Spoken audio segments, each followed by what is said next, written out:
my pleasure to welcome each one of you to today's Skills Camp, the Laventille Seventh-day Adventist Skills Camp, where it is our desire to strengthen your resiliency. And we have among our guests today, Miss Chantal Burgess and Miss Kellyanne Roberts. They were introduced last week, but they are a dynamic duo of occupational therapists, recently graduated from the very first and only speaking Caribbean occupational therapy program. Amen. They Amen. are with us today. I am Dr. Sulet Henry Buckmeyer, and I am a disability scholar, a disability researcher. I have a passion for ensuring accessibility. And my research interests bring together mobility, occupation, disability services. We join together today. We are speaking about disability, trauma, and resilience.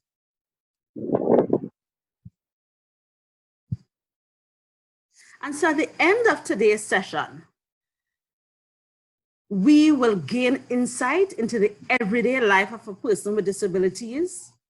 We would identify common trauma responses with intellectual or developmental delays.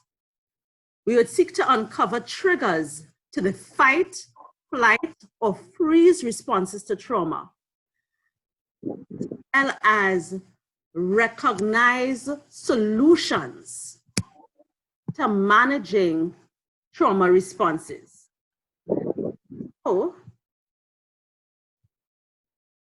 And I'm responding to all the comments that come in. Go in, yes, as we go along. It is a blessing to have our occupational therapists sitting in with us today and playing a key role in identifying some solutions to managing trauma responses, and particularly that of the zone of regulation and how that can help both typical as well as persons with disabilities.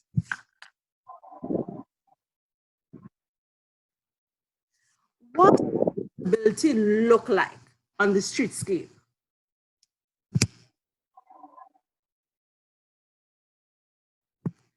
If people's comportment seems out of the ordinary, being too slow or taking too long, involving curious jerks or facial expressions, perhaps accompanied by odd smells or sounds, then the risk is that they become treated with suspicion or hostility.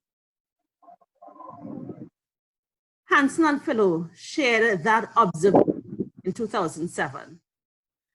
And there are some terms, some words that can be used to describe disability. Disability can be interpreted as juxtapositions or relationalities of access, of fitting or missing. It is often seen as perceptions of the negative. Short, persons with disabilities often they're often made to feel as outcasts, and therefore they're treated with suspicion, they're treated with hostility. Just the concept is viewed in a negative light. And when considering how these cohorts of persons fit into society, it tends to be more a question of misfitting. That is how typical persons, able-bodied persons, tend to treat persons with disabilities. Let me just recognize the comment. Okay, the screen is not clear. Okay, I'm not sure in terms of managing the camera. So you may want to just pass your finger over it, but you let me know if it's making a difference as we change the slide. We need to remember, within the context of the skills camp, we are using the concept of Krim. It is a training program called the Community Resiliency Model, and was introduced to myself and a team of other local individuals from the Loma Linda International Behavioral Health Trauma Team. And the aim is to encourage and ensure that individuals as well as communities retain and maintain that the occupants of their resilience zone. The resilience zone is that happy place, is that place where you feel most comfortable, where you are best able to manage the different challenges of life, even as you address the stressors of daily living. However, there are times when we experience traumatic events, and these events just kick us out of our resilience zone. We may be kicked out and stuck on high, where we get angry, where we get anxious. We may even begin to panic. Or we may be stuck out on low and we become depressed. We may experience a sense of fatigue or even numbness. For our children, their resilience zone is that okay zone, or as my children would say, I'm fine zone. And that is where you could be happy, you may even get upset, but you're still in your lane. However, when a stressful or traumatic event occurs, they too may be stuck out on high or stuck out on low. And so the aim of these sessions is to equip us to transition from having very shallow resilience zones, where even small stressors bump us out of our zone, into a deeper resilience zone. So let's talk a little more, and we're focusing today on trauma and what it looks like for persons with disabilities. And we'll be speaking to the experience of persons with developmental and intellectual disabilities, as well as those with mobility impairments, and what it looks like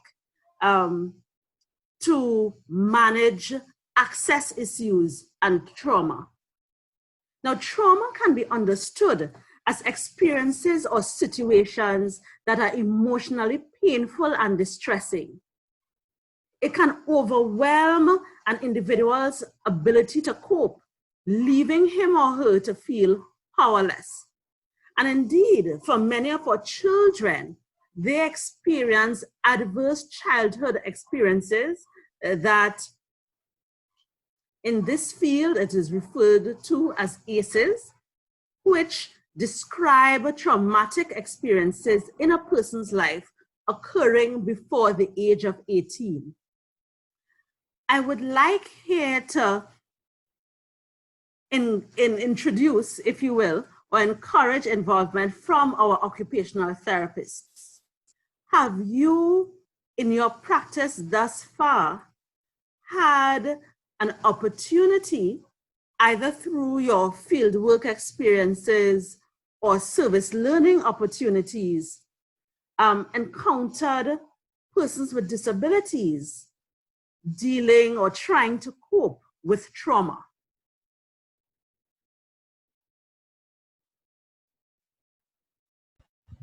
For me, no, I haven't encountered anyone.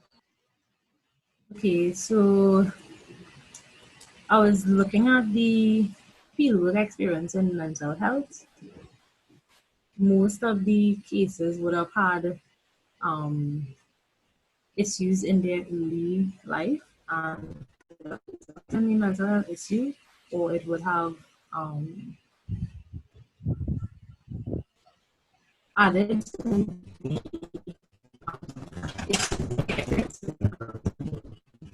Oh my. but also trauma could be looked at in the situation of during birth, and that could be experience where people or sort of things like nutrition and these different things would have affected the individual later I on. think I missed a couple points that you made. Could you just repeat? It was coming across a little bit garbled. I don't know if the internet. Yes, the internet is a bit choppy Yes. on my side. Okay, so one experience would have been in the mental health. Mm-hmm. I had a placement in the mental health uh, fieldwork, Yeah. and many of the cases there would have had traumatic experiences in childhood, and I said that that would have led to their mental health disorder, or it would have added to if they had that inherent something inherited by their parents or whatnot, the experience added to it, and it would have triggered it and caused more problems with them. So as you link from the E's perspective. And yeah, so many of them would have issues with other health issues even right beside the mental health issue because of how their childhood was, the experiences they had there. Okay. Thank you. Thank you for sharing that. And so this issue is experienced on the ground in Trinidad and Tobago as well. And so traumatic events we can agree, and it doesn't matter if it is you are living with a disability with chronic health condition, or if you're perfectly healthy, events can have an impact on each of our abilities to cope and our psychological well-being. And some of these events, these traumatic events, can include, global disasters. And we're considering COVID-19 as one of them. The issue of unexpected loss, that of physical, sexual, and emotional abuse, neglect, abandonment, divorce, parental incarceration, substance abuse in the home, gun violence. We can speak to even loss of your home, through fire or flood or, some such event. There are many factors that we can experience that would cause trauma. And just to put into context, or target audience focus, developmental disabilities are conditions that are typically diagnosed in childhood, and they limit functioning in thinking, learning, in growing, in behaving, communicating, feeling, or relating. And so when we talk about communicating and relating, We're looking at social dynamics. How do we engage with others? And therefore, in that context, developmental disabilities would include conditions like the autism spectrum disorder. And from the graphic, you would see that some of the early signs of autism include a preference to play alone. It may include hyperactivity or delayed speech development. There is the flapping,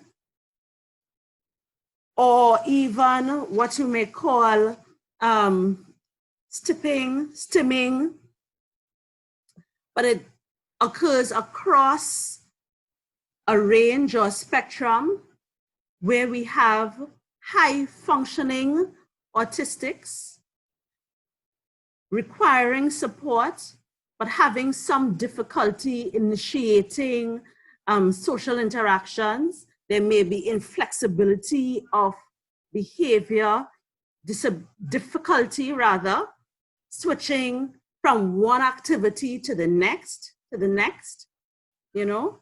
But then there are others, and that would occur, let's say, at level 1, if you were to use that distinction. A level 2, or let's say middle of the road of the autism spectrum, you'd have persons requiring substantial support. And so there are now marked deficits in the social interactions. There's inflexibility of behavior as well, but there's also difficulty or distress coping with change. And there's often repetitive behaviors.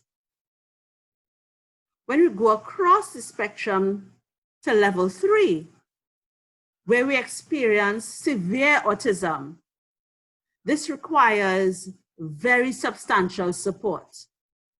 There are severe deficits with social interaction and communication. In fact, some persons at this level may be nonverbal. There are repetitive behaviors which may interfere with functioning. So this is just one developmental disability. There are others that may be caused by brain injury. There's also cerebral palsy, there's Down syndrome, fetal alcohol syndrome, and so on. And there's also one referred to as spina bifida. Spina bifida, as you'd see on the screen, on the top right-hand side of your screen, it's a birth defect that occurs when the spine and the spinal column, they don't form properly. So it's a type of neural tube defect. And so what that means is that the neural tube, which is the structure in the developing embryo that eventually becomes the baby's brain and the spinal column and the tissues that includes it, when that is incompletely developed, you have this concern, this issue. And this particular type, there are 2 types of spina bifida, and this particular type that is shown in the graphic is referred to as spina bifida occulta, and is indicated by an abnormal tuft of hair or a small dimple or birthmark above the spinal defect.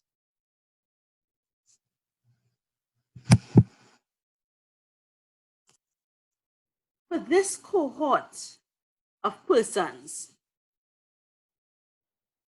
there are different types of trauma. Adverse life events. So you have poverty, you have abuse, you have neglect. But then it may be of a social order with bullying, name calling, other forms of verbal abuse. there were many cases in my research where the children, some children were born with a disability from their disabled parents. And no. Let me correct that. My interviewees were giving their experience of being born with a disability and the effect that it had in that their birth as a disabled person presented in the home, especially the fathers, and less so the mothers, rejected their disabled children. There was a challenge of, feeling that they were, a sign sent by God of punishment, of pain. It was a sign that perhaps the mother and the fault always fell on the mom giving birth to this child.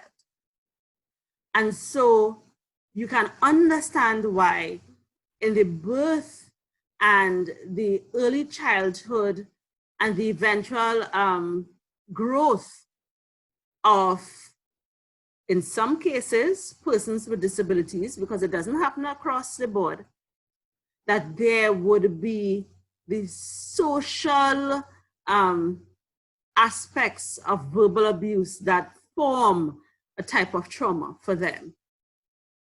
There's the issue of restraint and seclusion, victimization, institutionalization, abandonment, and also the loss of the parent or caregiver can be very traumatic for persons with disabilities. I would want to bring in Kellyanne. Kellyanne, have you encountered any of these forms of trauma as you have worked in the field?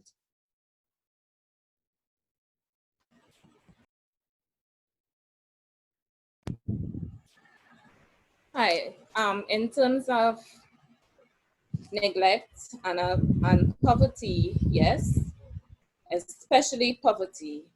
And well, I came across like 1 and 2 in bullying as well. But, talking to these persons, directing them in the right path, they were able to, kind of work along in getting themselves, better at it. For example, bullying. I know of a boy, he actually wanted to leave school because he was being bullied by other persons in his class, right? His parents took him out of school, yes, which I was really upset for. They took him out rather than ask to move to another class or something. They took him out of the school. He did CXC and stuff by just going to classes rather than being in school. I'm not sure what was the outcome of him getting CXC passes now, but the last thing I know is that he went to a trade school. As far as he is now, I'm not too sure, but I saw him sometime last year, but he was looking like, he was not having any social interaction with anyone. He was looking so lost. And I'm calling him and he was like looking at me like, who are you? In this kind of way. So in terms of dealing with these types of trauma, if parents themselves aren't able to seek help to get these things sorted out, I think like in the schools, teachers, whoever could step up to the game and help them with that too. For poverty, well, I saw that like in my church, and where we have the community services department in the church who would normally help those persons, so they were able to get over with that. So you have highlighted some critical information where the church can play a significant part in addressing some of the most social issues affecting or that are sources of trauma, such as poverty. But how would you recommend, what would you recommend for parents, for older siblings to do, and even for the individual themselves, to counteract bullying and other such forms of trauma?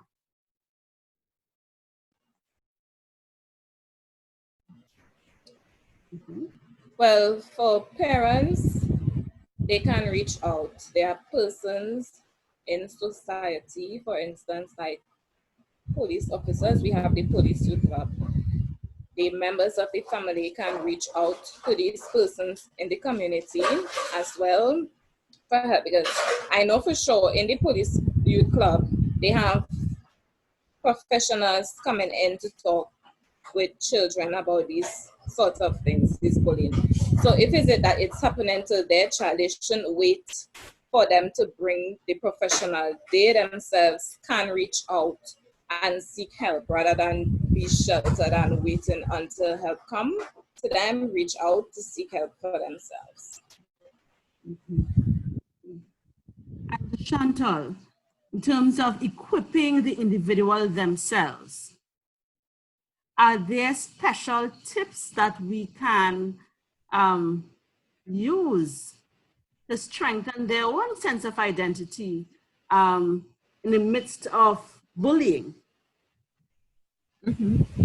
Yes, the parents could, well, continuously uplift the children.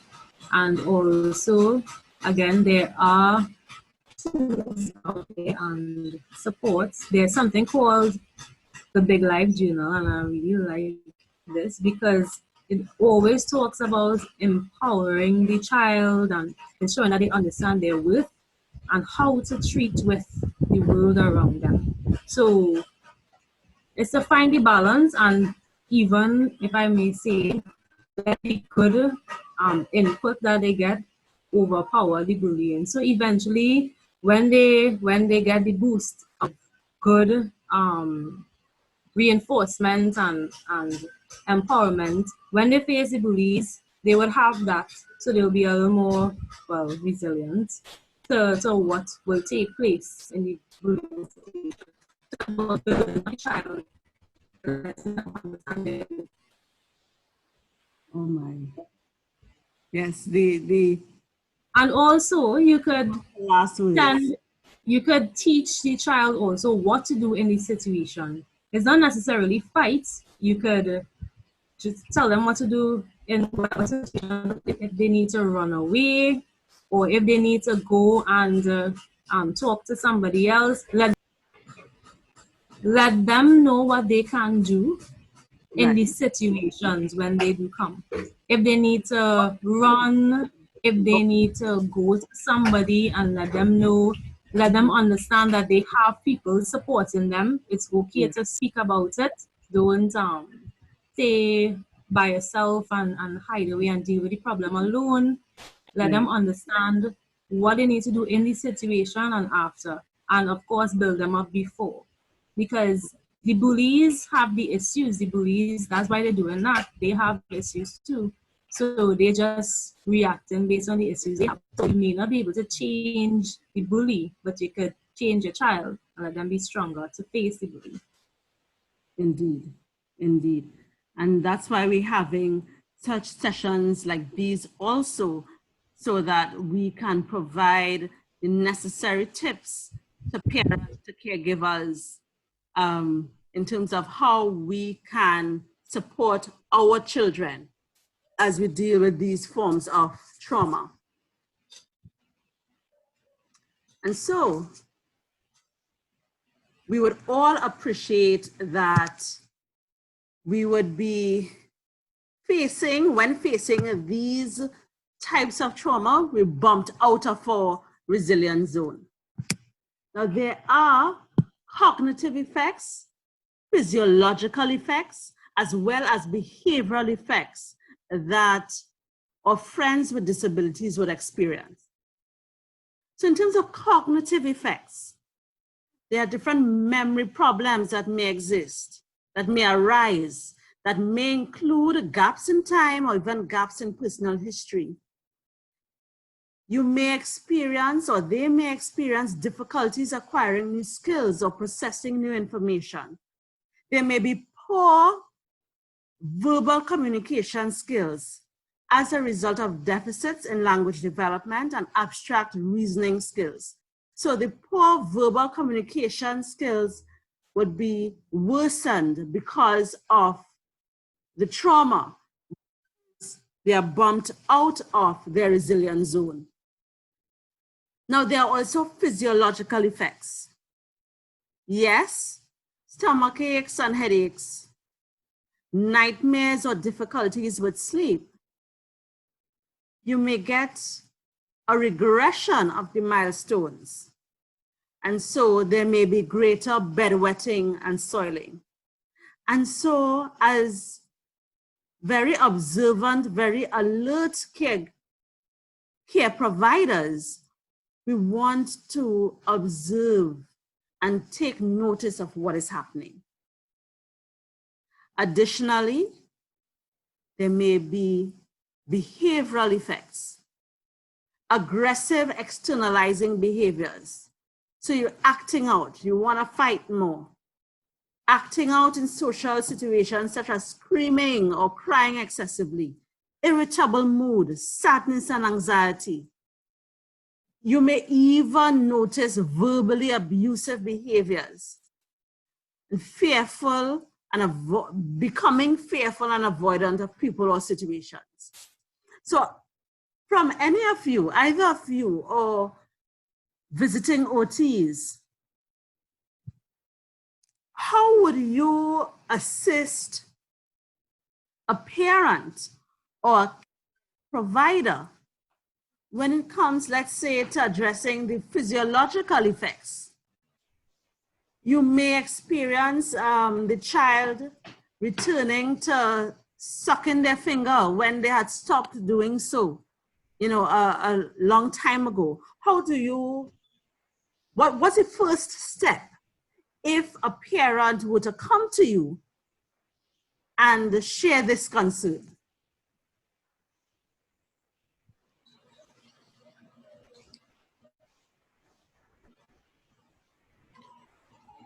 That's all right. Anyone can start. If this regression is based on the traumatic event, then the first action should be to seek more psychological assistance from a counselor or so. Because when the real issue is addressed, then they would be able to relearn if necessary, or they may just go back to the skills that they would have learned before. So the main thing is seeking that help from a psychologist or even a behavioral therapist, and help the child through that experience, go through that experience, help them, heal from the experience. And then they'll be able to work on the skills itself. Because that would be the cause of the regression. Okay. That's what I would say in a situation like that. All right. So, sorry, go ahead, Kelly. Okay.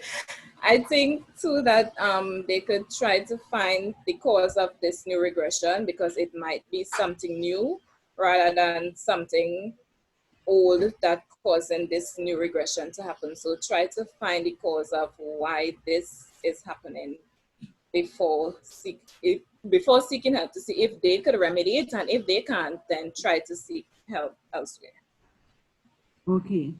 So in short, you're saying, number one, get to the root of the problem. And two, realizing that the regression may not necessarily be a deep-seated one from birth, but it could have occurred at any point in time along the lifespan. So it's really to be very observant to find out what is happening. Yes? Okay. And that is critical because at every point in time, there is an opportunity to respond to trauma. Our bodies respond via biological means to trauma, either by flight, fight, or freeze. In previous skills camp sessions, we would have spoken to our natural body responses to trauma. We learned that we have different hormones in our bodies, adrenaline and cortisol, that spike when we feel stressed. And so you may, if it is you're stressed, if our friends from the disabled community feel stressed, they may go into flight mode with shaky legs, anxious or shallow breathing. The eyes get really big and start to dart around. There's a sense of restlessness, a tenseness as well. But they may also go into fight mode, crying, the hands in a fist, grinding the teeth. There's a desire to stomp, kick. Have you all ever noticed or witnessed tantrums like in a grocery, where the children would throw themselves down on the ground and get on? Now, I haven't noticed it much here in Trinidad and Tobago, but even as I was in study mode years ago, doing my research work in one of the countries of the North, you see this often, throwing of the tantrums. And then there's freeze mode, where you'll just get numb. There's a heaviness. There's the trying to hide. There's the restricted breathing. But we need to pay attention and observe our child, because the trying to hide may be mistaken for non-compliance. Then you may want to then punish a child when they're really just frozen. They're trying to deal with the trauma.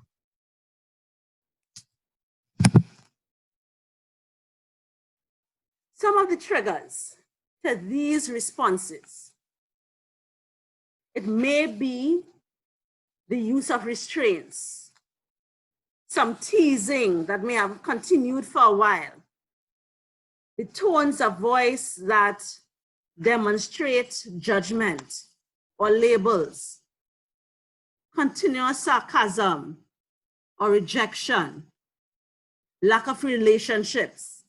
And so we want to pay attention to these things. For older persons, staff turnover.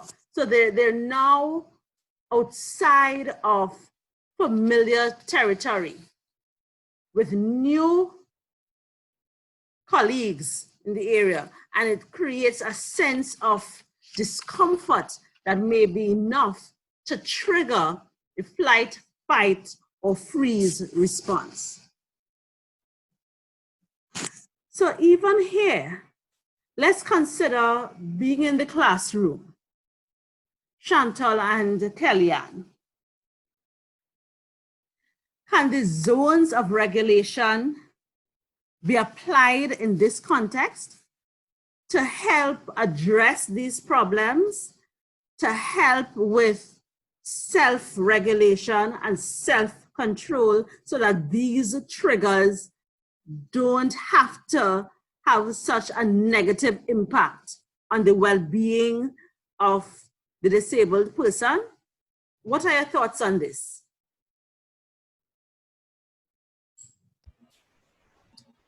Yes, they can be used. And in the zones of regulation, we have different zones that can be used for each of them. So we have those for if the child is aroused, if the child is seeking attention, if the child is too calm. Can you be too calm? And stuff. Well, too calm as in, let me see how to put it. Like they just in a daze, they lost, you know? So that's why I say too calm. They just in a daze. They're not engaging and all that. So, yeah. But when we go to that part of the presentation, then that would explain it more. Okay. Go ahead, Chantal.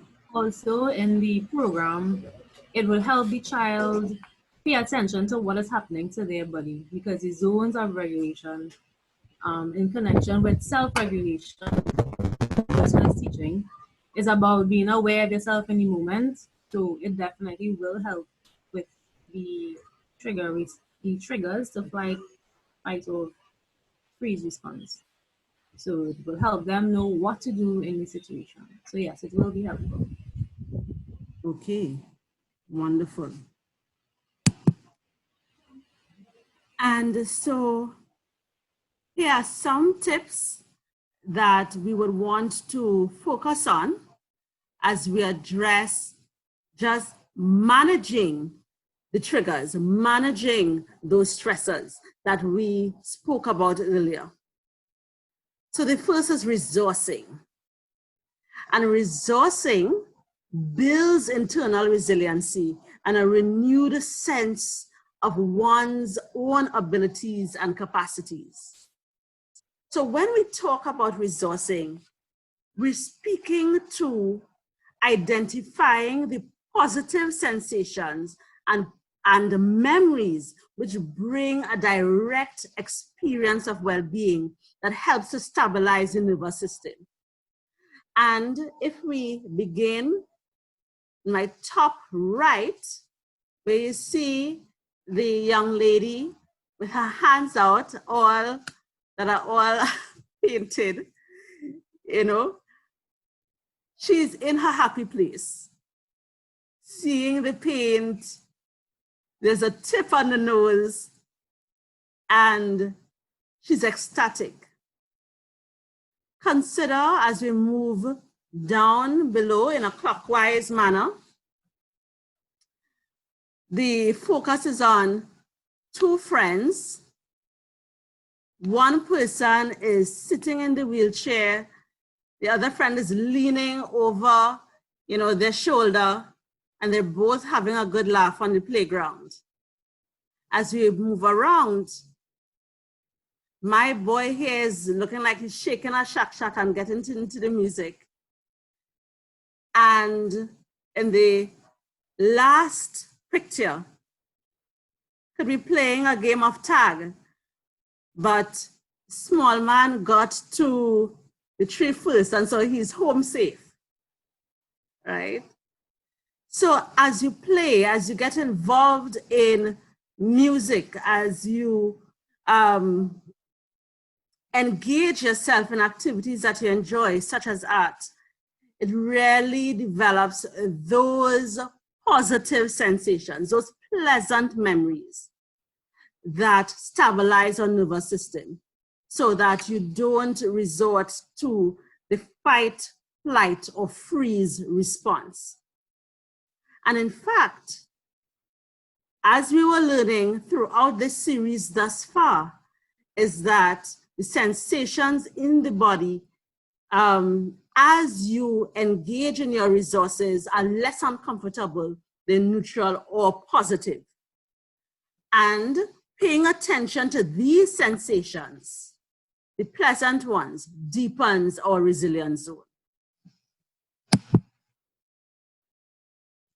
Grounding is another factor, another skill that deepens our resilience zone. When we are grounded, we are able to decrease the intensity of the traumatic experience. And it is used, these skills used in grounding help us to focus back on the reality during a traumatic flashback. And in fact, when we are grounded, we have a sense of self in relation to space, and it brings us back to the present moment. So we're able to keep ourselves in check so that the natural biological responses of fight, flight, or freeze don't come into bear at that time. You're better able to manage. So the young lady in this picture is actually grounding herself, her entire body, by literally lying on the floor. You can experience grounding of your hands, just getting a firm support, if you will. So if you press your hands together, and then you would notice what is happening in the shoulders, in the upper arms. You're pressing it in, and then you release. You actually feel the stressors moving from you to the outside, and it's dropping off from the tip of your fingers. As you ground yourself, you'd want to, in another way, you would want to feel the support of the chair, the wheelchair, of the bench, of the, whatever the device is that is holding you. And you would want to notice in your body where it is you're feeling that support. So we could even try it right now. So I'm settling my back against this wall. My feet are on the floor. My hands are in my lap. And I'm just noticing the support that I'm getting.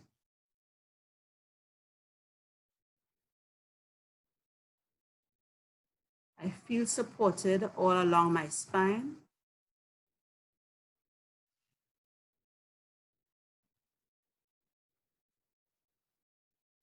Along my thighs. All along my feet. And as I notice that support, my breathing slows down. I am less anxious.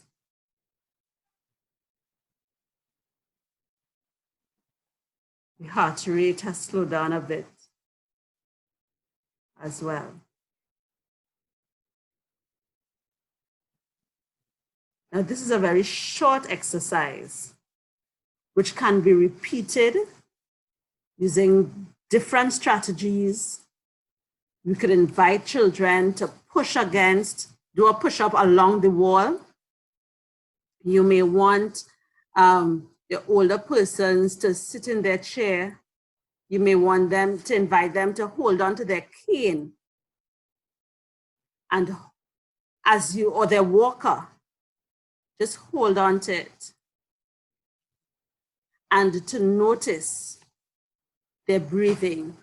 You'd want to notice what happens from the head, the back of the head, along the neck, feeling or noticing the tension leaving from the neck, along the shoulders. You'd want to notice their heart rate. You would want to ask them what it is or where it is they notice that they're feeling supported.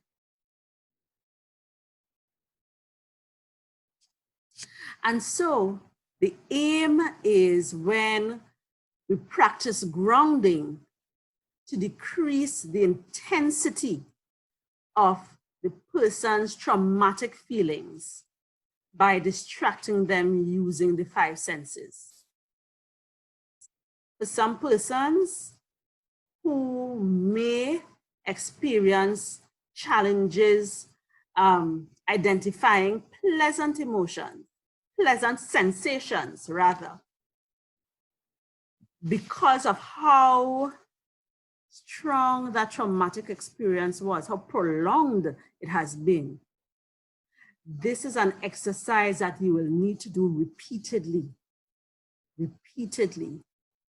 in order to even transition from that unpleasant or traumatic event to one of a neutral experience. In that case, just experiencing a neutral sensation is a win for you. Okay? Now, before we go in, we move into this component of persons with disabilities and accessibility as another aspect of trauma.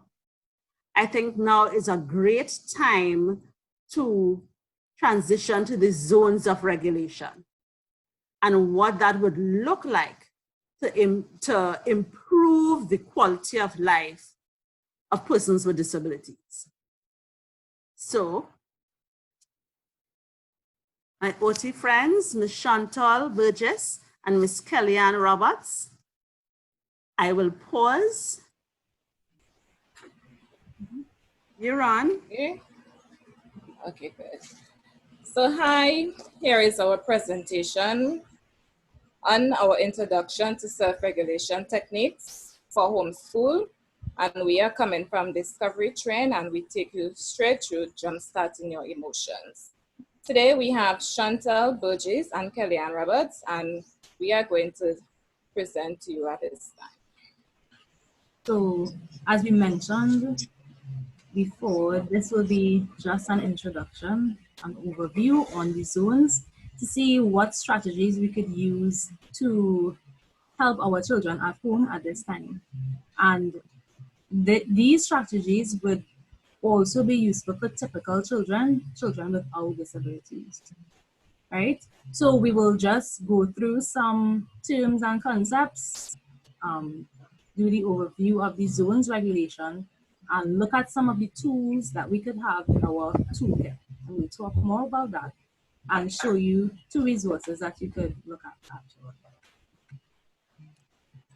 So the objective is to empower the parents and the caregivers with strategies to teach the children self-regulation.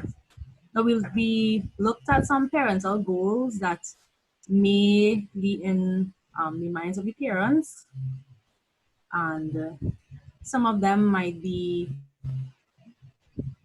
your goal is to help the children understand how they feel, maybe give them tools to manage their emotions independently, and teach them how to be settled and ready for whatever task they have.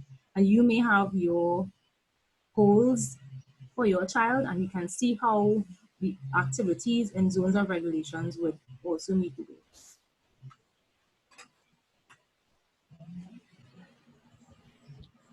So self-regulation is our ability to control our own thoughts, emotions, and behaviors in relation to our environment.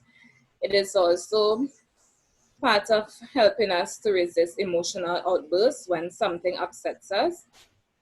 It helps us to focus on our schoolwork and to control our impulses, calming ourselves down when we feel worried or anxious about something, and also to help us to transition from one task to another.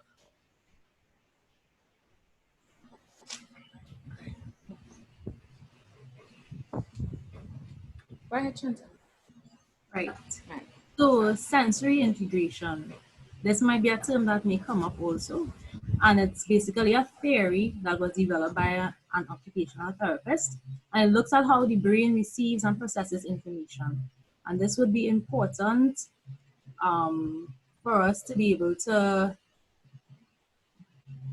manage and it also looks at the interaction between and the development of the senses, and how our body is able to use the ability to concentrate, develop sense of self-esteem and confidence, as well as having self-control.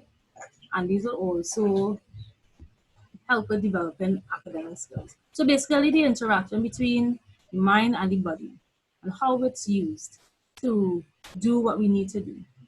So we have some of the senses that would be included, of course, in sensory integration: seeing, hearing, touching, taste, smell. Vestibular will be movement. Proprioception will be of the feeling that you have in your joints. And interoception will be the feelings that you have in your body, like the gut and whatnot. So being able to identify those and use those for what you need to do in your environment. And we have social thinking. That's just a concept that will help verbal learners develop the skills that they need to be, the skills that they'll need to be able to be flexible in social situations and in problem solving. Right? So some of the things that we'll need, some of the skills that we'll need would be social self-awareness, social self-regulation, reading comprehension, writing, etc. Right? These are some areas that would be enhanced, and some things that you would use also within the social thinking concept. Right? Which is the ability to interpret thoughts, beliefs, intent, and these things, some of these things that we can't do just like that. Many individuals with disabilities like autism, they are unable to do these things. So you might come in a social setting and somebody with autism, they may not know that they have to ask for excuse if they need to pass. They may just barge through, or they may just take whatever they want, or they may hit somebody. They may do things that are unacceptable. So social thinking would teach them what they need to do in certain social situations. So, what is the zones of regulation? The zones of regulation is a cognitive-based curriculum that is used to help children regulate their emotions independently by teaching them how to identify the feelings or the behavior that they would have. It was developed by Leah M. Coopers, and this program teaches children how to recognize when they are in different emotional zones, which are represented by different colors. The zones of regulation uses some activities to equip children with the tools they need to regulate their actions and stay in one zone or move from one zone to another, allowing them increased control and problem-solving abilities. So the first zone is the blue zone. And as Kellyanne said, the zones are represented by colors. So the blue zone is used to describe low states of alertness or down emotions, such as feeling sad, tired, or sick. And you know, sometimes we would say, I'm feeling blue when you're feeling sad. So it kind of works out nicely. Blue zone is for down states. Sometimes a child might seem lazy in the class, head on the desk, or home, they don't want to work, they just want to lie down and do nothing. We could say that they are in the blue zone.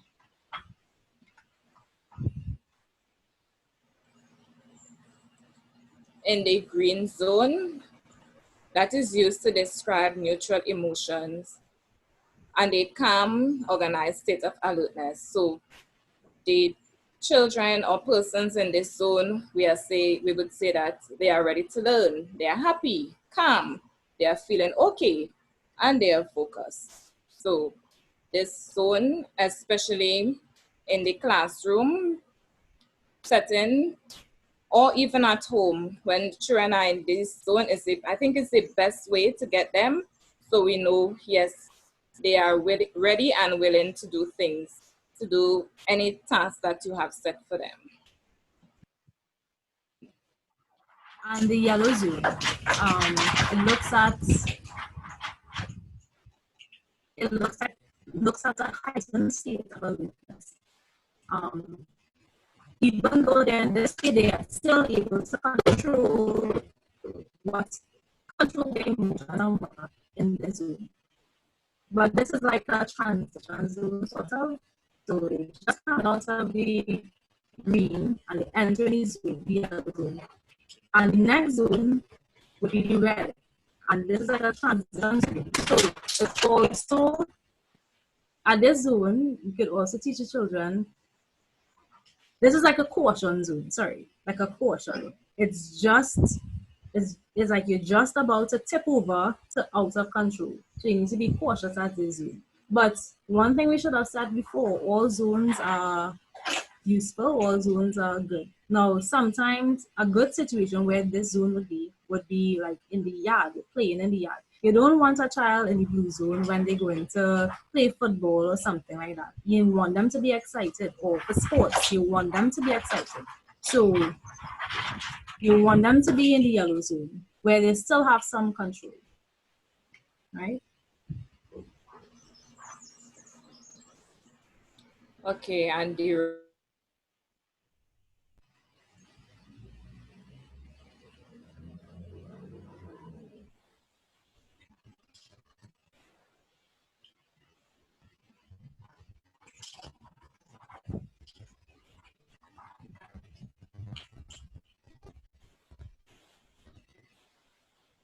they would refuse to work, they would stamp their feet, they would yell and do all these things because they are so angry.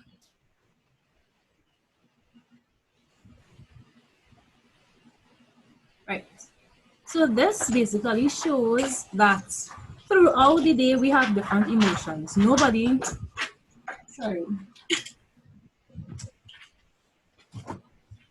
one would be in one zone for the entire day. From the time you get up, you might be in the blue zone because you just get up, and then you realize you have things to do. You ate breakfast, you might be in the green zone. Then something fun happens for the child or for you or whatever, whoever you're looking at. They may go up into the yellow, then they might come down into the green again. So of course, throughout the day, you'll be in different zones because of course you'll be doing different activities, right? No one would stay in one zone for the entire day. If that happens, then something is definitely wrong. Okay. That if someone remains in the same zone throughout the day, that's not a good idea. Something is happening. Well, if they're in the same zone for every single activity that comes their way, then yes, definitely something is happening. For And a because question, I'm sorry, a question came in. How do you get from to the green zone when in another zone? Right. So we'll use tools and we'll talk about the tools later on so that you could get to the green zone or out of the green into the yellow or to the blue or whatnot. Because as we said, all zones are very useful. All right.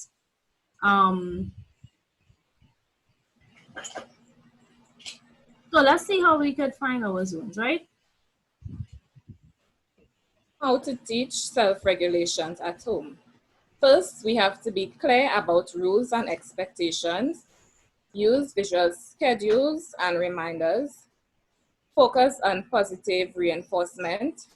Use positive language, and that is one thing we ought to remember.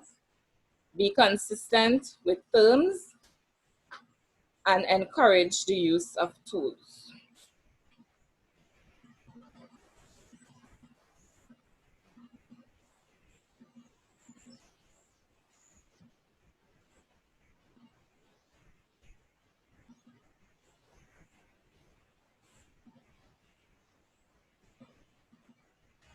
Right. So some of the tools that we could use to get between the zones, and that will be further explained later on. So some sensory supports, things that will help with the mind-body connection. Simple things as we have here, flower balloon, a fidget, a sock buddy, and a calming bottle. And we have some of these things here. Okay, next. Right. So this is a sock buddy. The sock buddy basically is a sock that you would fill with rice. You could fill it with rice or beans, anything that will give it a little weight. And this could be used to place on the child's lap or on the child's neck, as you see up here. Or they could just carry it. And this will help with calming because you're adding a weight onto their body. Right? And this kind of links with some of the exercises that Dr. Bookmai was doing. Right? This is the lava lamp, and it's simply water. We can use baby oil, food coloring. You can also use those little glitter dust. You can leave it like that, or for safety, cover it and the child can move it up and down. It fixates them, so they would be looking at it, at the glitters. You can also put like plastic fishes and stuff like that in there as well. And we also have the lights. These lights can act as calming tools for them, the lights that changes colors. So it would not work for everybody, but some kids, just looking at the lights, changing colors can calm them down and relax them as well. Now for our balloon, the flower balloon, right? You need 2 balloons, 2 regular size balloons, not the tiny ones, regular or larger size balloons. You would need flour also. As a cool craft that you could do with the children. The lava lamp is also a cool craft you could do with the children. All of them actually you could do with the children. So you fill the balloon, fill 1 balloon with flour. Sometimes it gets pretty messy, right? So fill with flour. You tie the first balloon.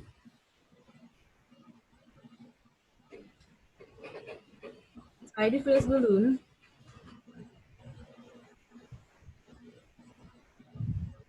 And you put the second balloon over the first balloon, right? Putting the head in first, over the second balloon.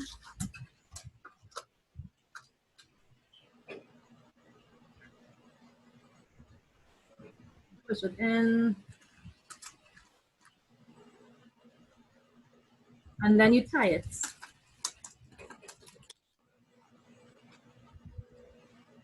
Tie it. And it will be just like a squeeze ball.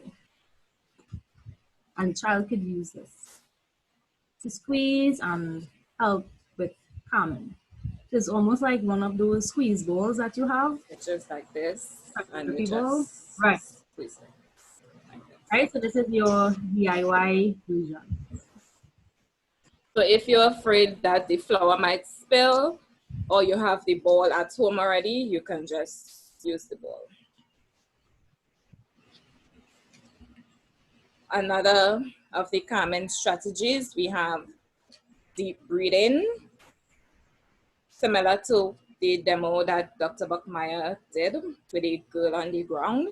So you breathe in, you hold, and you breathe out. The lazy 8, we have a picture further down that we would like this.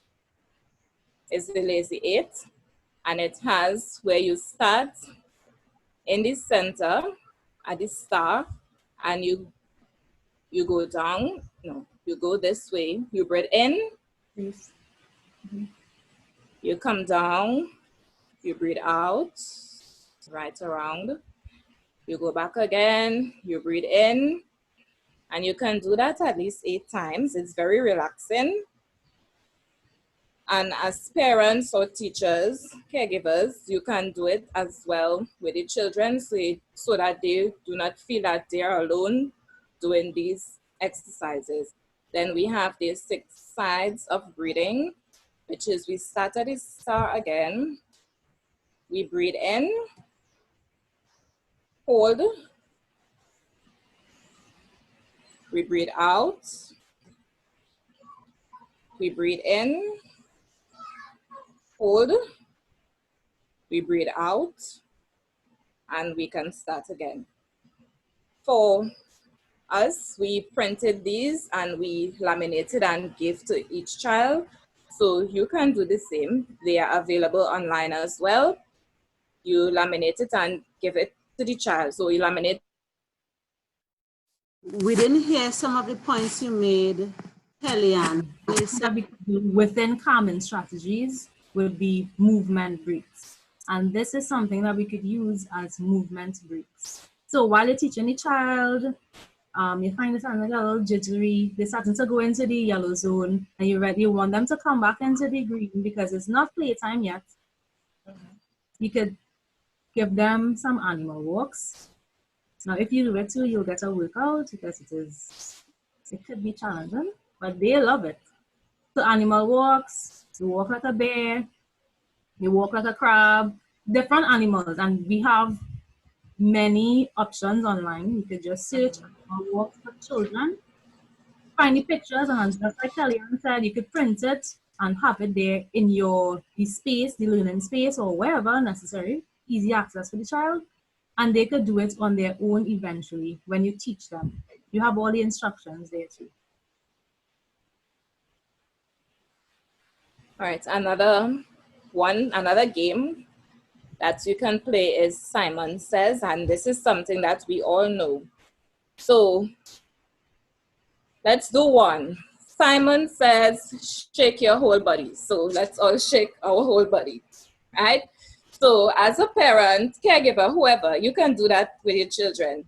Simple ones that they would be able to do. If they are in a wheelchair, we know they can't stand to do certain things. So if they are able to move their heads, let's do this one. Simon says, shake your head. So the child would shake his head. If they can move their legs, even if it's one leg, Simon says, move your leg.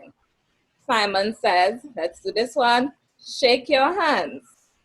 You know, different ones that the children would be interested in. So also listed here, we have heavy work. Now, heavy work basically is getting the child to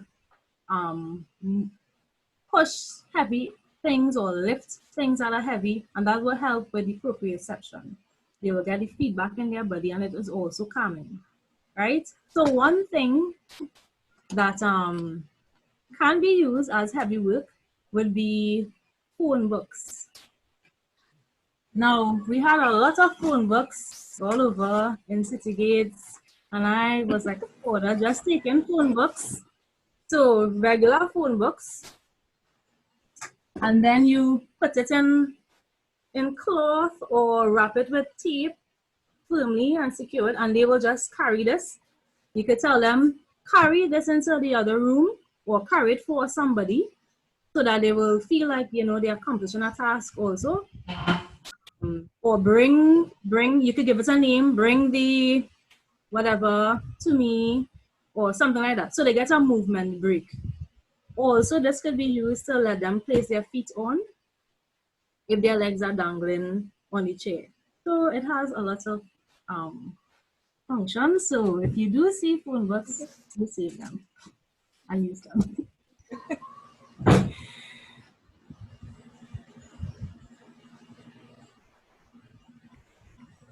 Okay, so this one is another common tool, and we call this one 5, 4, 3, 2, 1.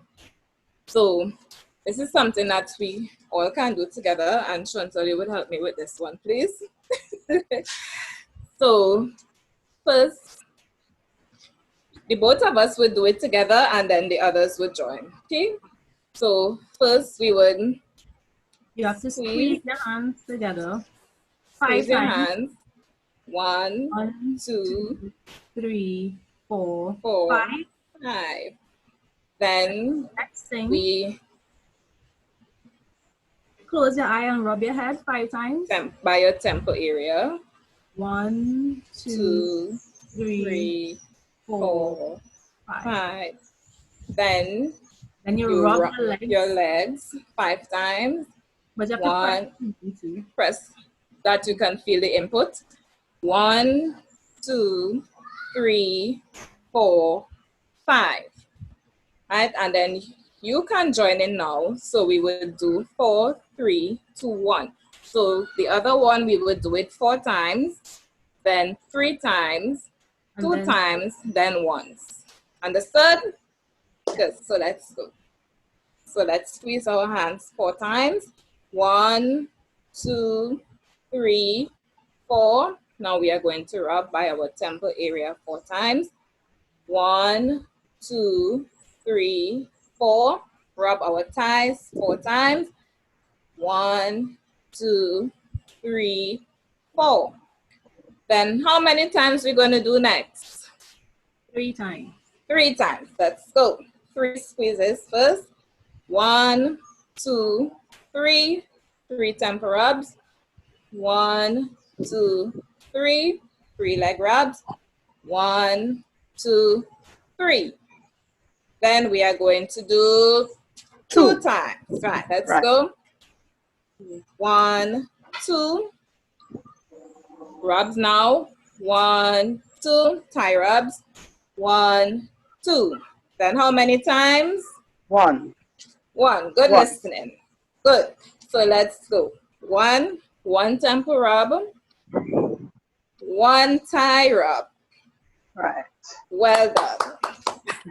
And some of these also, if you have a child wanting to throw a tantrum or something, after you go through these, and it's sort of lengthy, especially for a child. After you go through that, they will forget what they're fussing about in the first place, and it will help them to be, it will help them to be calm.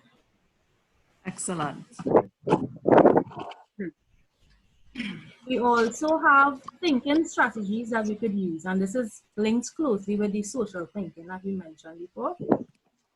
It would teach the child how to think about what is happening around them, and they would be able to find strategies to help them cope through the situation. For example, looking at the size of the problem. Is this a really big problem that you need to be fussing and getting on like this for? You'll help them think about that, right? If it's a really big problem, then you would have a big reaction. But if it's a small problem, you don't need to react in that way for a small problem. Help them know how to act when you have a problem. This is a picture, a very fuzzy one, of how you can find this chart online, and you could print it out and talk them through what are some big problems and how you need to act in the situation. What are little problems and how you need to act in the situation. A little problem, for example, is my pencil point broke. You don't need to cry and go along the place and roll on the floor because your pencil point broke. Because that is a very little problem. What is the solution? You could just sharpen it again. Ask for help to sharpen it if you can't. It's a very small problem. We have some medium-sized problems. And maybe a big problem is that we have an earthquake. We are not going to sit and just relax and be jolly because we have an earthquake. No, that is a big problem. So you need a big reaction. But you need to know what you have to do during that time. We need to move quickly because it's a big problem. And we need to go under the table or a secure place or follow an adult, something like that. It's a big problem. We can't just be relaxed with it. And you see, we have also red color there because it speaks to urgency. Just like in the red zone, you would want to have control, yes, but it's a big problem and it's okay to have a big reaction and you will get help. Usually big problems, you need outside help. You can't deal with it on your own. You need your mommy, you need police officers, you need firefighters, all these different people to help with bigger problems.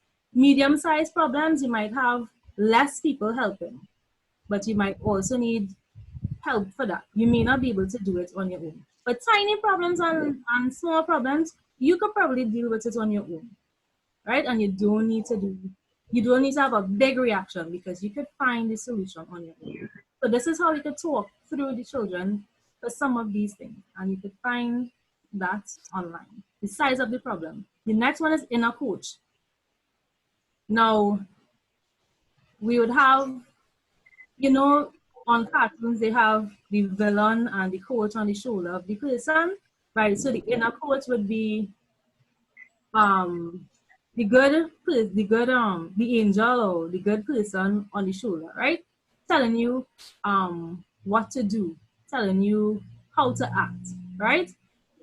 So in a situation, you could either have the child thinking, oh, you are so stupid, you can't do this, you can't do that. Would that be an inner coach? No.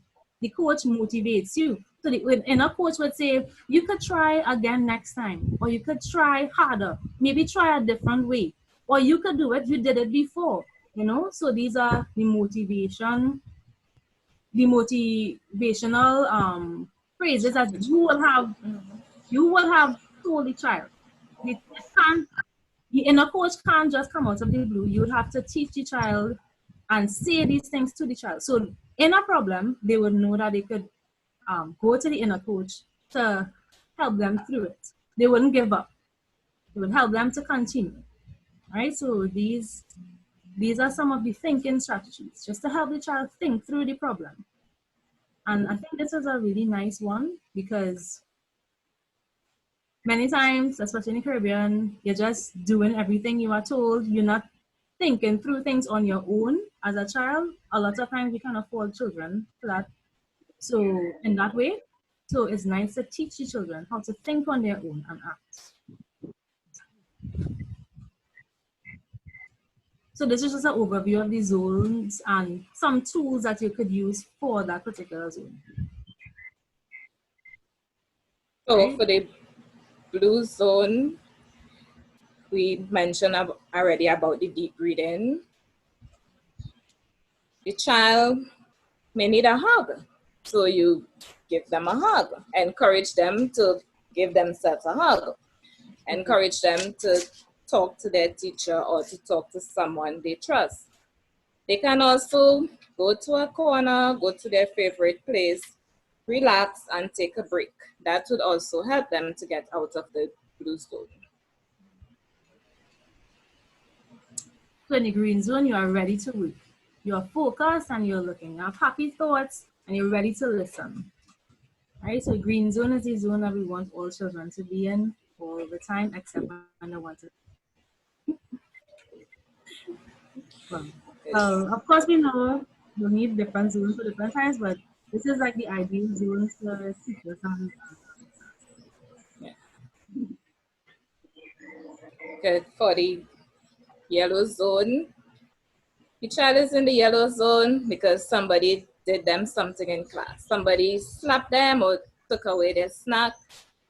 Encourage them to tell the teacher, take a break, if it happened in the play park, go for a walk, take 3 deep breaths. Of course, we don't want the child to feel that this person is advantaging me.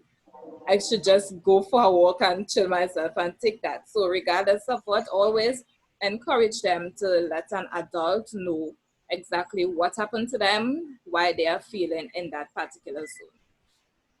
sometimes you see the children, all the time they're fine, but then they start to get a little restless. So this is what is happening. They start to kick the table and pinch each other and do all kinds of silly stuff. So this will be a perfect time for some of our heavy work, some of our movement breaks and these different things.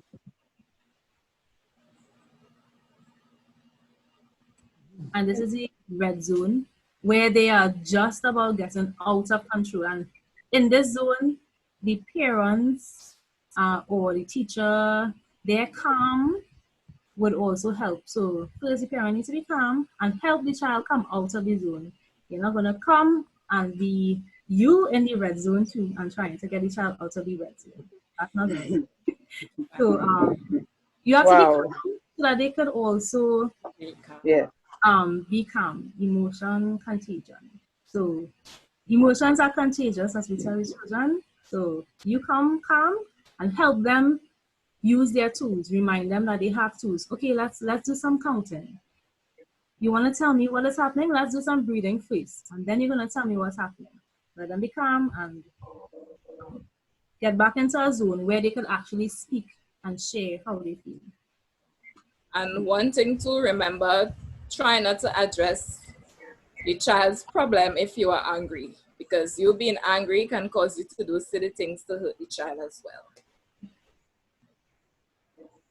This is the zones of regulation, and you could even have a chart listing the different things that the child could do when they are in a particular zone, right?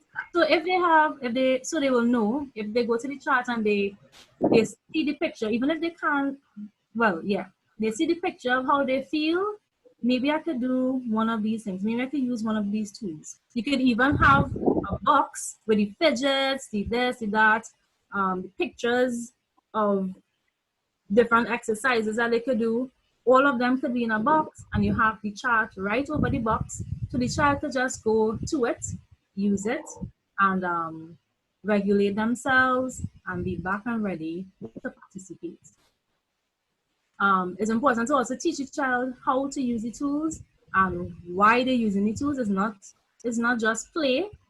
These are tools for work. We have to use these for this reason, to help us self-regulate. You're not gonna take your balloon, for example, and throw it all over the place. So you need to set rules for your toolbox, right? Because you're not gonna take your screwdriver and leave it outside or throw it. You're not gonna hit people with it. No, you need to have rules in using your tools. If you're throwing it up in the air and whatnot, because eventually they will like it. If you're throwing it up and you're not using it well, then you'd have to have consequences. You could set that with the child. And So they might want to experiment what's in the balloon. So all that too, they have to be keen monitoring these children.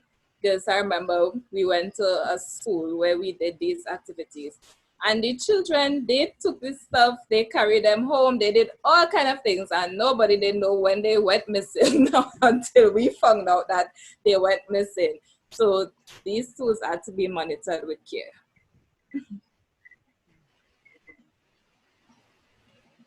yeah. Okay. All right, and the disclaimer. Now we have, well, I have two tools I didn't show before. This is a spring. This can also be used. I also have, this is my favorite calming tool, my bubbles.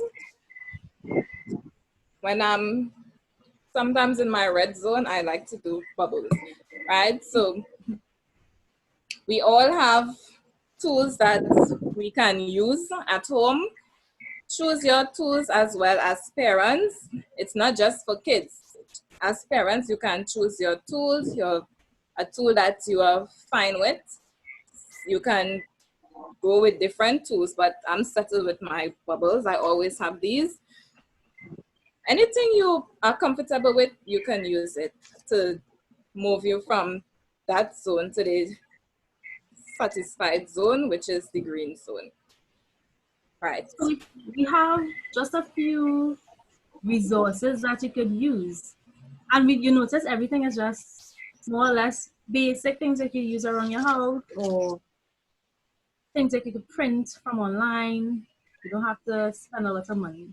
So we have the Social Thinking website, and they do have webinars and articles and other resources that parents can also access. There's something called Go Noodle, and it's a site where they will take children through different calming exercises, using videos and other creative things that the children would be engaged with. You have Pinterest, of course, suit yourself, heaven, right? So you could go there and get ideas Yes, and also you could look at more information on zones of regulation online. And now in this COVID period, social thinking, once you go to their website and subscribe, they send you stuff every Friday. You have access to free books and stuff that you can have the children listen to or read to them. They have quite a few free articles. So articles, webinars, as Chantal say, resources. Everything they have free now. It's COVID time, so everything is free.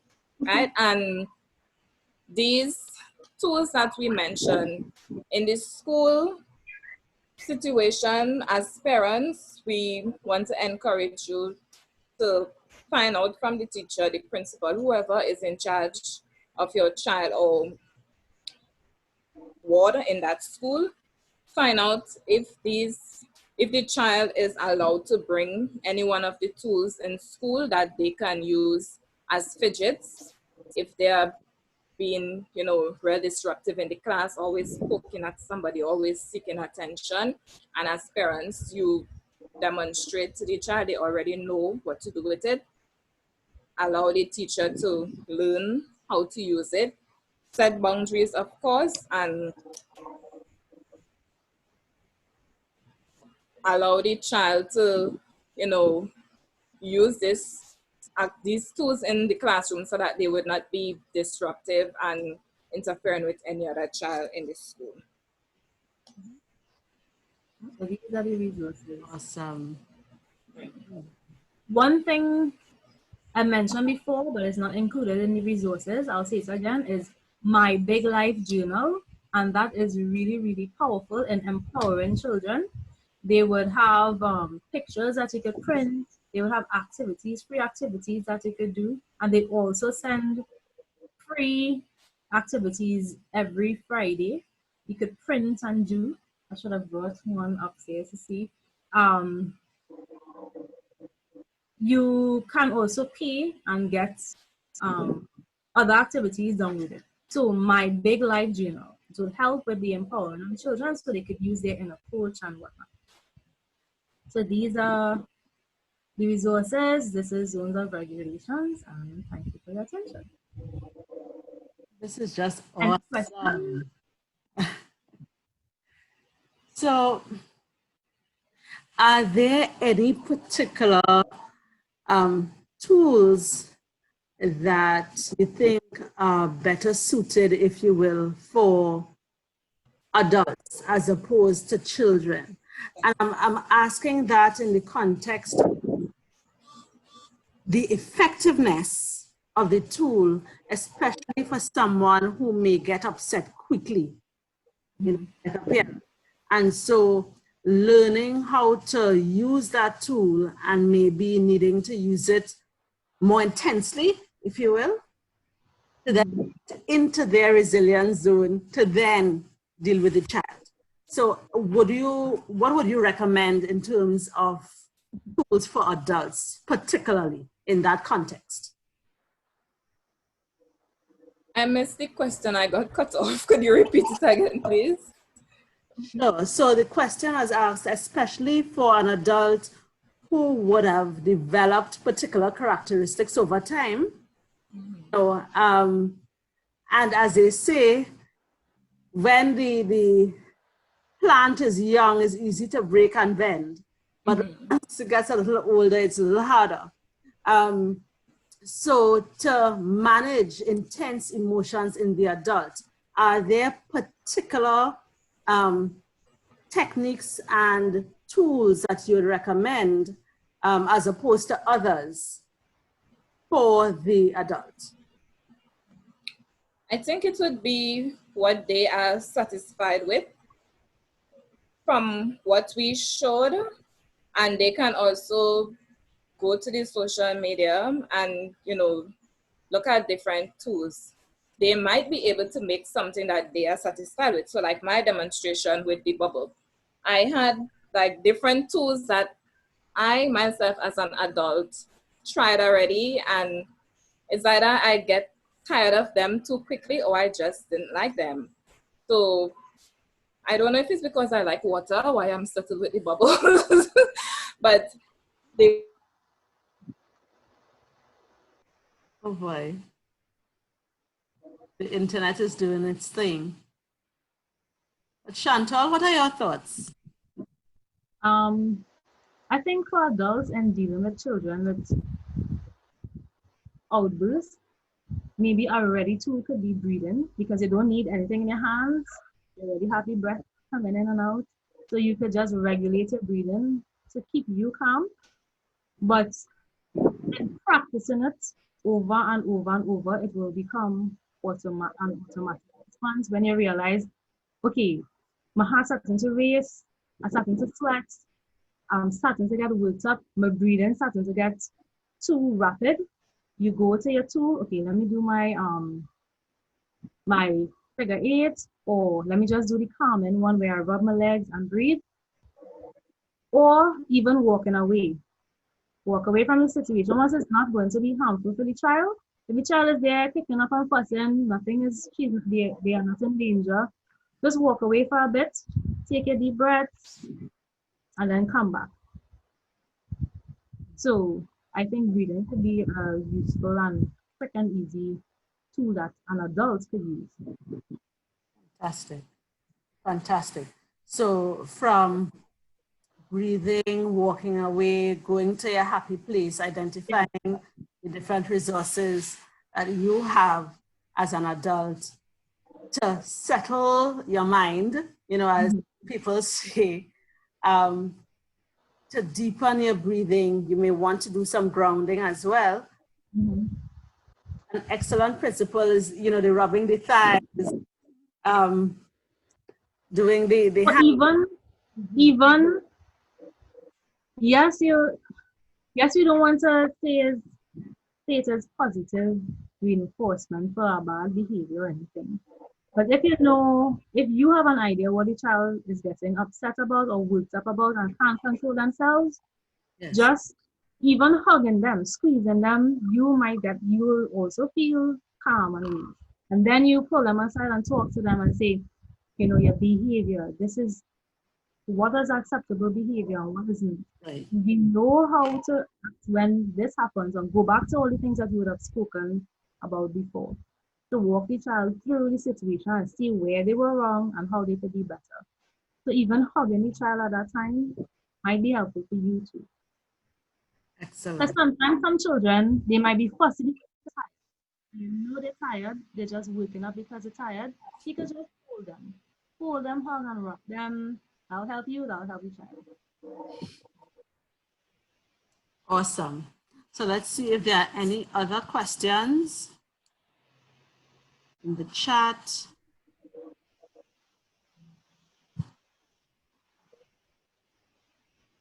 So if you have any other questions, and I'm sure Sina wants to go live. So we have an opportunity to ask, as time goes on, because this is really such powerful tools. So excellent resources you have here. Social thinking, we can, you said, access several free resources, Go Noodle, Pinterest, of course, once you know what you're looking for, Cool Classroom, and as you mentioned, the Big Life Journal. Big Life Journal, my Big Life Journal. But I love the idea of having them think through the size of the problem and an inner coach, really establishing that internal self-regulation, that independence. Wonderful. I love it. Excellent tips, practical tips for us to apply in our homes, whether or not you have a disability. This is excellent for typical children as well as for adults, for children with disabilities, and is across the lifespan. Okay, so we can Let's close off the presentation by thank you so much. Before I continue, thank you so much to our OTs, our occupational therapists. If you were to go to a paid session, you'll be paying a lot of money for these tools and tips. So we really thank you for your engagement here, for sharing so much with us, Chantal and Kellyanne. Very practical, very doable, and we expect great success as we apply these tools to our everyday life. Now, we've been talking about persons with disabilities and trauma, and we were just being educated on different tools that we can use to address our responses, sometimes negative responses to traumatic events. One aspect of trauma to the lived experience is that of accessibility for persons with disabilities. And in the case of COVID-19, it was the UN Secretary General that said that COVID-19 is intensifying the inequalities people with disabilities face in normal circumstances. He stated that we must guarantee, and this is now a worldwide measure, a worldwide mandate, that we must guarantee the equal rights of people with disabilities to access healthcare and life-saving procedures during the pandemic. But when we consider it, digital accessibility is critical. Digital accessibility and COVID-19. Now, the internet penetration rate corresponds to the percentage of the total population of a given country or region that uses the internet. Unfortunately, the internet penetration in Trinidad and Tobago is still comparably smaller than some of our sister Caribbean islands. For example, St. Lucia, their internet penetration is over 90%. There are other countries that range in the 89th percentile and above. Our penetration rate in Trinidad and Tobago registers about 77%. And what that says is that the persons that need to get access to the internet most are often unable to do so. While school is now being conducted in private schools via online and across the world, many of our own students are unable to access schooling. And so what is access? For the person with a disability is the way of relating to the ways that they are embodied as beings in the particular places where they find themselves. So in other words, wherever you go, wherever you find the opportunity to occupy yourself, it is appreciating how your body interacts with all that exists in that place to have access.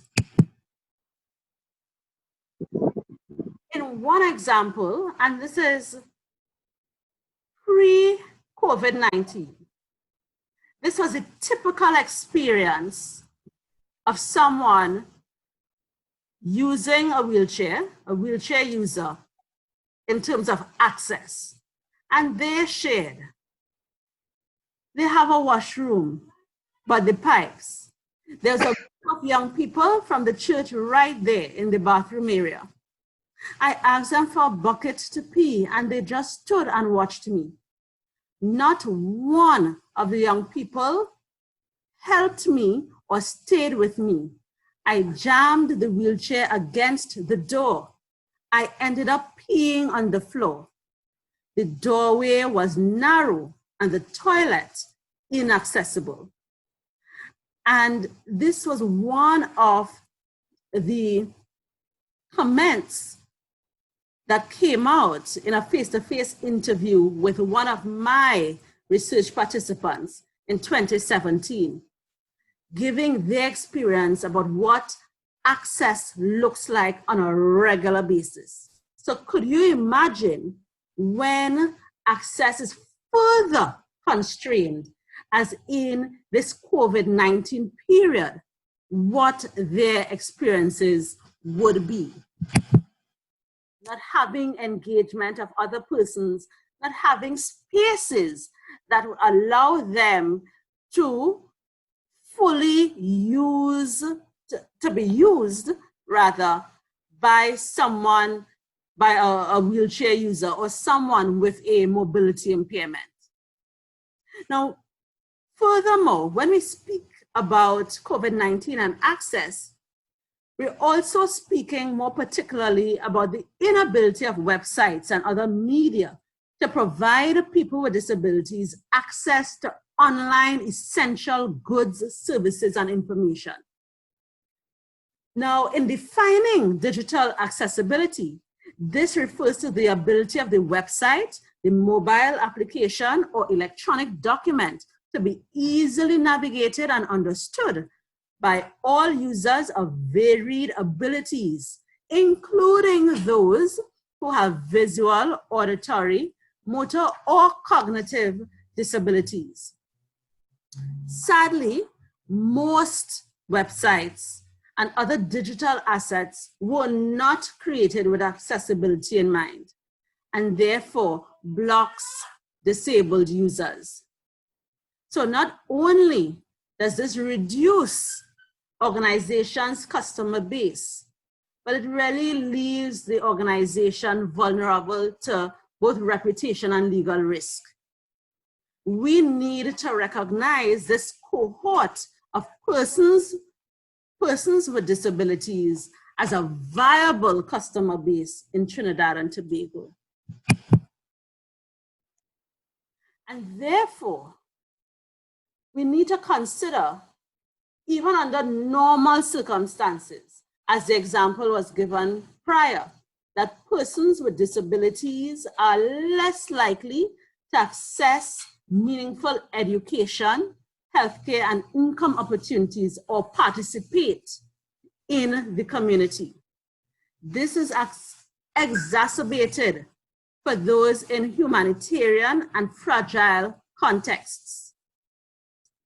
So the system and the situation is significantly worse if it is that they lack access to public health information, significant barriers to implement basic hygiene measures, and inaccessible health facilities.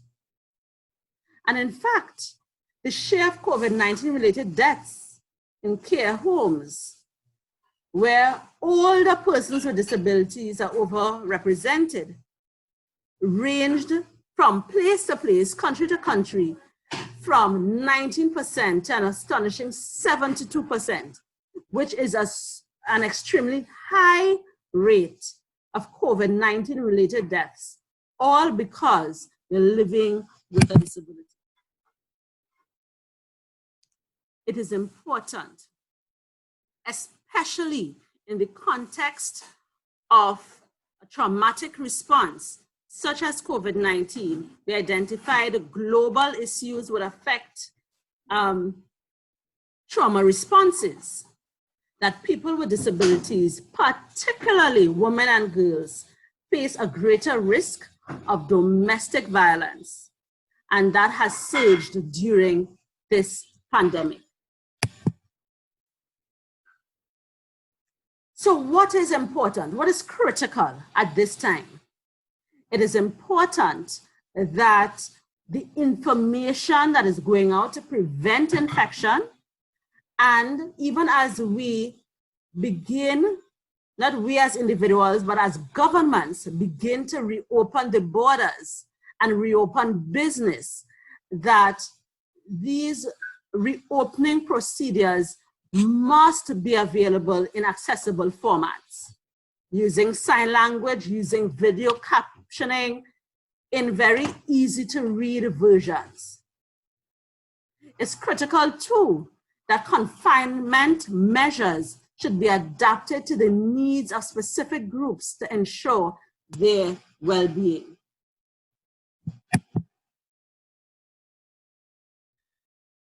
And as we close today's session with focusing on zones of regulation, identifying tools that we can use to help our children, to help ourselves as adults transition across the zones, and as we seek to maintain that our presence in the green zone, or its equivalent, to maintain our presence in our resilient zone, we recognize that we need to practice deep breathing.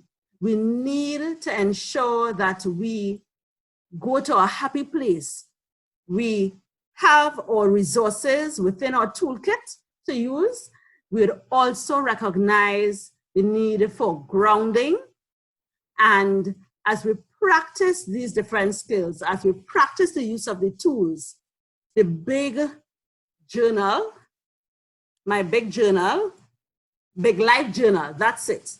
My big life journal, the use of the inner coach, recognizing for ourselves as adults and assisting our children, whether they are typical or able-bodied, or whether they're living with any type of disability. How big is the problem? And therefore, thinking through how to manage the problem. It's critical that we use these skills and these tips to maintain the presence in our resilient zone. And in fact, I just want to close now with the reality that digital accessibility demonstrates your willingness. This is a point out for our business community, or manufacturing sector, or government. Digital accessibility demonstrates your willingness to go beyond the law, and in this case, our national disability policy, for a truly inclusive online experience. Because you want to include, you want to be inclusive as a nation and as an organization. And so I would like to recognize,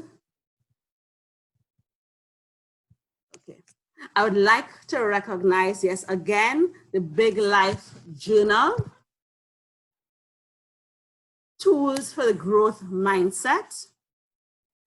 And there were some questions before. Those were answered in terms of how we get to the green zone, that is maintaining the various,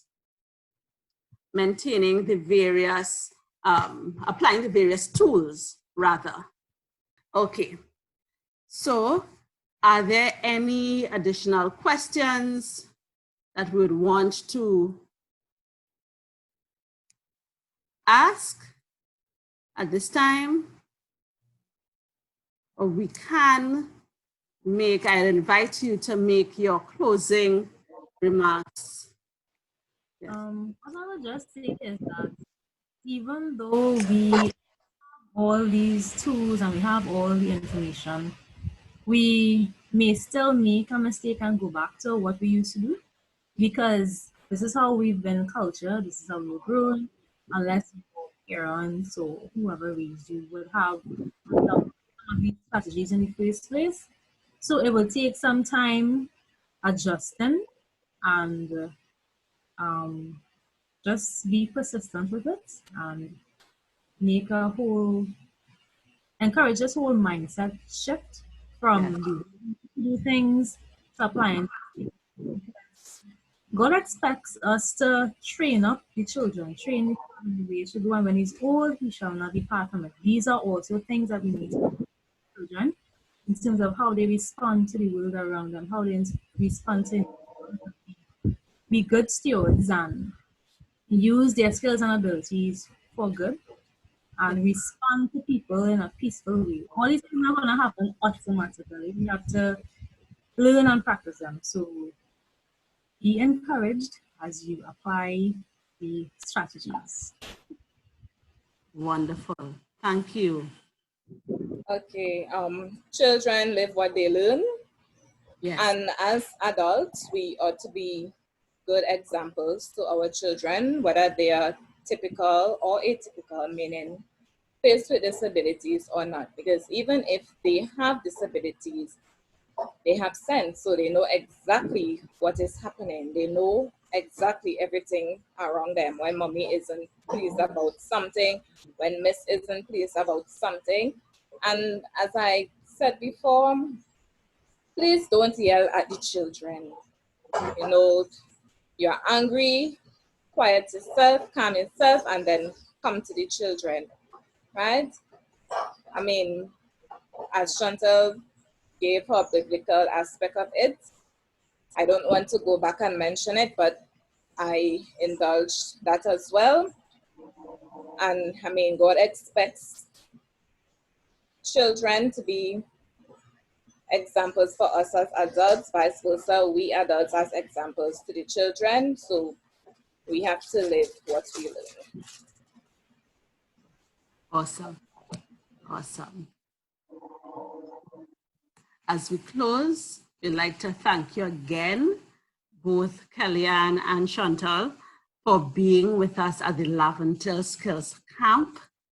And it is a blessing having access to these tools so that we can improve our overall quality of life, the quality of our families as we move forward in managing the stresses that we face every day. So let's bow our heads for prayer. Dear Father, we thank you and we praise you for being with us today. Thank you, Lord, for being the answer to our every need or every concern. And so, Lord, as you have demonstrated to us the tools that we can use to improve our quality of life, please strengthen us. Help us to surrender all to you as we practice them so that there will be greater peace and there will be greater management of our issues because you have given us this new knowledge. We praise you and we thank you. And we ask you to continue to bless the work and the hands of these occupational therapists who have blessed us today. We thank you in Jesus' name. Amen. Amen.